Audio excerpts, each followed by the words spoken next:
அவளை உடனே பார்க்கணும்ல. இல்ல ப்ளீஸ் ஒரு நிமிஷம். அவ உள்ளதாண்டா இருக்கா. அந்த தயவு செஞ்சு இல்ல, நீ விருப்பத்தை நீ தள்ளுன்னு அவளை பார்த்தாவணும். நிமிஷம் இரு. அவளை யாரோட பார்க்க வேண்டாம்னு சொன்னா முழுசா கேளு. அவ ரொம்ப அப்செட்டா இருக்கா, அழுதுட்டே இருக்காடா. நீ அவளுக்கு ஆறுதல் தான் சொல்லணும், அழக்கூடாது. நீ கண்ணத்தோட ப்ளீஸ். நீ அழுகிறத பார்த்து அவ தாங்க மாட்டாள. நீ இதெல்லாம் அவளுக்கு ஆறுதல் சொல்லணும். ஏப்பா அவளுக்கு போய் அவ ஆறுக்கிட்ட தப்பு செஞ்சா.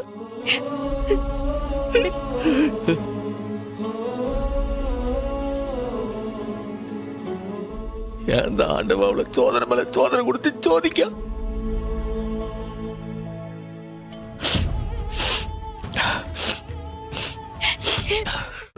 இன்றே டவுன்லோட் செய்து உங்கள் ஃபேவரட் ஷோக்களை என்ஜாய் பண்ணுங்க.